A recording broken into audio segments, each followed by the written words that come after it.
আসসালামু আলাইকুম viewers, ARP চ্যানেলের পক্ষ থেকে আপনাদেরকে আন্তরিক শুভেচ্ছা। আজকের ভিডিওতে আমি আলোচনা করব কিভাবে আপনার মুভি ডাবিং করবেন, কিভাবে আপনার যে কোনো ভিডিওকে ডাবিং করবেন বাংলা বা যে কোনো ল্যাঙ্গুয়েজে। তো আজকের ভিডিওটা আমি সেই সম্পর্কে আলোচনা করব। আমাকে দুই একজনে জিজ্ঞেস করেছিল যে ভাই ভিডিও ডাবিং করার কোনো সফটওয়্যার আছে, যে কিভাবে আমরা ভিডিও ডাবিং করব। আমরা দেখতেছি যে ইংলিশ ফিল্ম বা হিন্দি ফিল্ম সেগুলোকে আমি কিভাবে বাংলায় ডাবিং করব, বা যে কোনো ভিডিওকে কিভাবে ডাবিং করা যায় এরকম কোনো অ্যাপ্লিকেশন আছে কিনা বা এরকম কোনো সফটওয়্যার আছে কিনা, এটা আমাকে অনেকে জিজ্ঞেস করলো।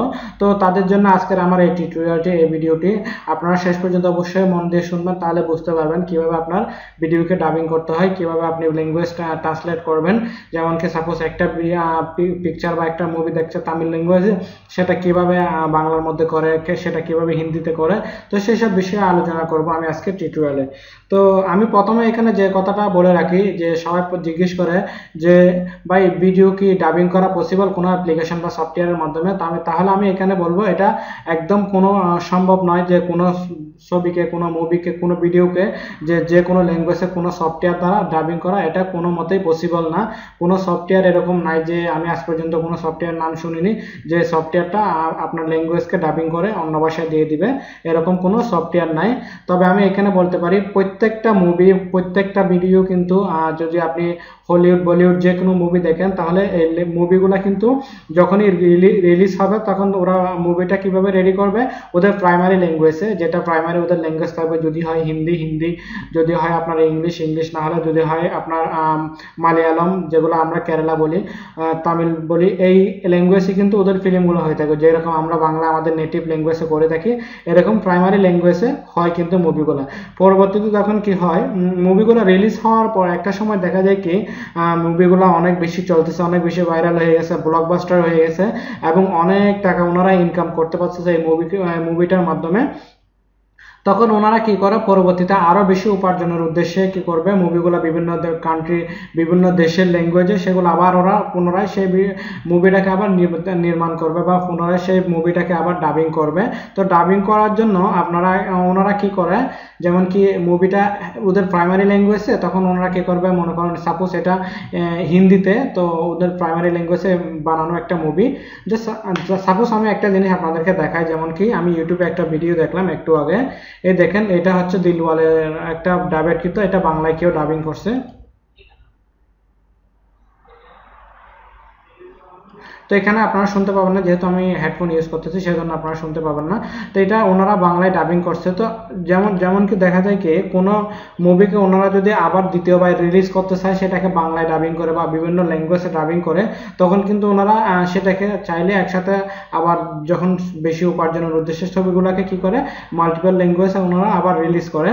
তো এখানে আবার আরেকটা জিনিস কি, এটা প্রত্যেকটা ক্যারেক্টারের জন্য কিন্তু একটা আলাদা আলাদা আর্টিস্ট লাগে। যেমন কি ওনারা বাইরের দেশ থেকে আর্টিস্ট হায়ার করবে। যেমন কি আমরা যদি কোনো হিন্দি মুভিকে বাংলা করতে চাই, তখন কি করে, তো ওনারা আর্টিস্ট হায়ার করবে, বাংলা মানে বাংলা জানার মতো এরকম বা হিন্দি জানার মতো এরকম আর্টিস্টগুলো হায়ার করে আবার মুভিগুলো করে থাকে। আবার যেমন কি প্রত্যেকটা ক্যারেক্টারের জন্য, যেমন কি একটা ক্যারেক্টার আমি দিলাম এখানে, যেমন কি হিরো হিরোইন, এরকম প্রত্যেকটা ক্যারেক্টারের জন্য কিন্তু আলাদা আলাদা আবার ওদেরকে আর্টিস্ট হায়ার করতে হয়, যার মাধ্যমে খুব সুন্দর করে ফিল্মটাকে আবার ওনারা ডাবিং করতে পারে, বা মার্কেটে আবার সেই একই রকম সুনামের সাথে ওনারা কি করতে পারে, এই মুভিটাকে চালাতে পারে, বা ওনারা অনেক বেশি উপার্জন করতে পারে। তাহলে এখানে মেন উদ্দেশ্যটাই হচ্ছে কিন্তু ওনাদের উপার্জনটা, কিভাবে ওনারা উপার্জনটা করবে, সেজন্য পৃথিবীর বিভিন্ন ল্যাঙ্গুয়েজ ওনারা কি করবে, সেগুলো ডাবিং করে পুনরায় রিলিজ করো। না হলে এরকমই হয় যে মুভিটা ওনারা প্রথমে প্ল্যানিং ছিল যে আমরা মুভিটা একটা ল্যাঙ্গুয়েজে না অনেকগুলো ল্যাঙ্গুয়েজ আমরা প্রমোট করব, অনেকগুলো ল্যাঙ্গুয়েজ আমরা রিলিজ করব। তো একসাথে কি করে অনেকগুলো ল্যাঙ্গুয়েজে কাজ করে তারপর মুভিটা রিলিজ করা হয়। তারপর এখানে আরেকটা জিনিস আমি জানিয়ে রাখি, যে অনেকে আবার এটা বলে থাকে, ভাই এখন তো মেশিনের দ্বারা সব কিছু পসিবল, যে রোবট আছে যাদেরকে আমরা হাতে স্ক্রিপ্ট ধরিয়ে দিলাম, ওনারা স্ক্রিপ্টগুলো পড়ে মানে অনবরত পড়তে পারবে, বা অনবরত ওনারা এসব অ্যাক্টিং করতে পারবে। তো আসলে আমি এখানে একটা জিনিস আপনাদেরকে বলতে পারি সেক্ষেত্রে, যে ঠিক আছে আমরা এরকম মেশিন তৈরি করলে, টেকনোলজি এখন এরকম মেশিন তৈরি করছে যে আমি তাকে স্ক্রিপ্ট দিলে হাতেও পড়তে পারবে। বাট এখানে একটা জিনিস বুঝেন, যখন হিরো বা হিরোইন বা ভিডিওর মধ্যে যেগুলো ক্যারেক্টার আছে, ওনারা কোন সময়, যেমন কি কোনো সময় দেখা যাচ্ছে কি কেউ অ্যাংরি মোডে আছে, কেউ স্যাড মোডে আছে, কেউ ইমোশন আছে, কেউ হ্যাপি মোডে আছে, কিন্তু আমাদের মেশিন সেই জিনিসগুলো বুঝতে পারবে না। কারণ হ্যাপি মোডে আমাদের যেটা অ্যাকসেন্ট থাকে সেটা হয় একরকম, প্রনাউন্সগুলো হবে একরকম, আমাদের উচ্চারণগুলো হবে একরকম। আমরা যখন রাগ বা গুসাতে থাকবো বা আমরা অ্যাংরিতে থাকবো, আমাদের ইমোশনগুলো প্রত্যেকটা সিকোয়েন্সের জন্য কিন্তু, প্রত্যেকটা স্ক্রিপ্টের জন্য কিন্তু আলাদা আলাদা একটা বৈশিষ্ট্য থাকে আমাদের অ্যাকসেন্টের, আমাদের বলার ভঙ্গিটা, সেগুলো কিন্তু মেশিন বলতে পারে না। মেশিনকে আপনি হাতে একটা স্ক্রিপ্ট ধরিয়ে দিলে ও কি করবে, সেটা একদম অনবরত পড়ে আপনাকে দিয়ে দিবে, জাস্ট এতটুকু। মেশিন এর থেকে আর বেশি কিছু করতে পারে না। তাই সেজন্য আমি আপনাদেরকে বলবো যে ল্যাঙ্গুয়েজ ডাবিং করার জন্য বা যে কোনো ভিডিওকে আপনি বাংলা বা অন্য কোনো ল্যাঙ্গুয়েজে ডাবিং করার জন্য এরকম কোনো সফটওয়্যার আজ পর্যন্ত হয়নি বা এরকম কোনো কিছু এখনো পর্যন্ত নাই। তবে জাস্ট মেশিন কি করতে পারে, স্ক্রিপ্টটাকে আপনি দিয়ে দিলেন, অন্য ল্যাঙ্গুয়েজে বলে দিবে, তখন কিন্তু শুধু শুধু বলে দিবে, এতে কোনো যেটার আপনি বুঝতে চাচ্ছেন ভিডিওটার জিনিসটা কি, সেটার কোনো মজাই পাবেন না আপনি।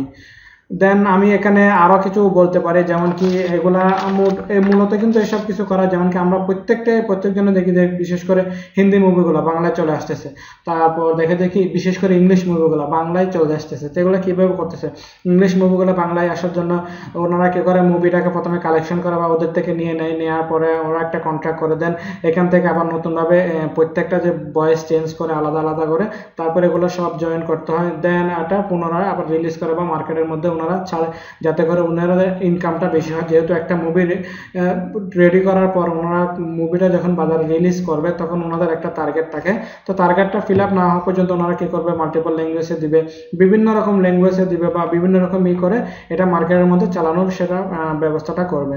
তো বন্ধুরা, আমি হয়তোবা আজকে টিউটোরিয়ালে জাস্ট বোঝাতে পারলাম কিনা জানি না যে ভিডিওটি ডাবিং করা যায় বা যায় কিনা। যদি আপনাদের কোনো সমস্যা থাকে বা বুঝতে কোনো কষ্ট হয়, যেহেতু আমার এরকম এটা ফার্স্ট ভিডিও, আমার ভিডিওটা যদি আপনাদের বুঝতে কষ্ট হয় কমেন্টসে জানাবেন, আমি আনসার দেওয়ার চেষ্টা করব। আমার যতটুকু সাধ্য, আমি যতটুকু জানি ততটুকু আপনাদেরকে জানানোর চেষ্টা করব। আর আমার ভিডিওতে যদি কোনো প্রকারের anything mistake happen by me, তো আমাকে কি করবেন, অবশ্যই ক্ষমা করবেন। কারণ হয়তোবা আমার নলেজ যতটুকু আছে আমি ততটুকু শেয়ার করলাম, তার সাথে যদি কেউ নলেজেবল থাকে অবশ্যই আমাকে জানাবেন, আমি নিজেকে ইমপ্রুভ করার চেষ্টা করব নেক্সট কোনো টিউটোরিয়ালে। আর আমার ভিডিওটি ভালো লাগলে অবশ্যই লাইক, কমেন্ট এবং শেয়ার করবেন, আমার চ্যানেলটি সাবস্ক্রাইব করবেন। আর আপনাদের কাছে আন্তরিকভাবে দুঃখিত আমার ভিডিও টাইটেলের জন্য। আপনারা হয়তো ভিডিও টাইটেলটি দেখে অনেকে অনেক খুশি হয়েছেন যে ভিডিও আজকে থেকে যে কোনো ভিডিওকে আমরা কনভার্ট করে ফেলবো, যে কোনো ভিডিওকে আমরা ডাবিং করে ফেলবো। তো সেজন্য আমি আবারও বলবো, আমি আন্তরিকভাবে দুঃখিত। আপনারা সবাই ভালো থাকবেন, সুস্থ থাকবেন, ধন্যবাদ।